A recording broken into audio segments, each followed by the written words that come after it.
ছোট বাচ্চা অসুস্থ হলে দোয়াটি পড়ুন, দ্রুত সাথে সাথে ইনশাআল্লাহ সুস্থ হয়ে যাবে। আল্লাহর রসুলের দুই কলিজার টুকরা ইমাম হাসান ইমাম হোসেন রাদিয়াল্লাহু তাআলা আনহু অসুস্থ হয়ে গেলেন। আল্লাহর রসুলের মনটা বড়ই খারাপ।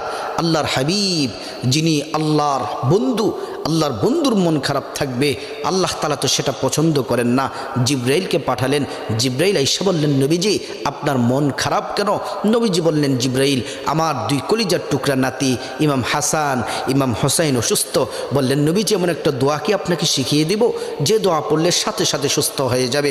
জিব্রাইল নবীজিকে দোয়াটি শিখিয়ে দিলেন, আউযু বিকালিমাতিল্লাহি তাম্মাহ মিন কুল্লি শাইতানিন ওয়া হাম্মাহ ওয়া মিন কুল্লি আইনিন লাম্মাহ। এ দোয়াটি পরে যখন হাসান হুসাইনকে ফু দিলেন, সাথে সাথে সুস্থ হয়ে তারা খেলাধুলার মধ্যে নিমগ্ন হয়ে গেল। আল্লাহ তাআলা আমাদেরকে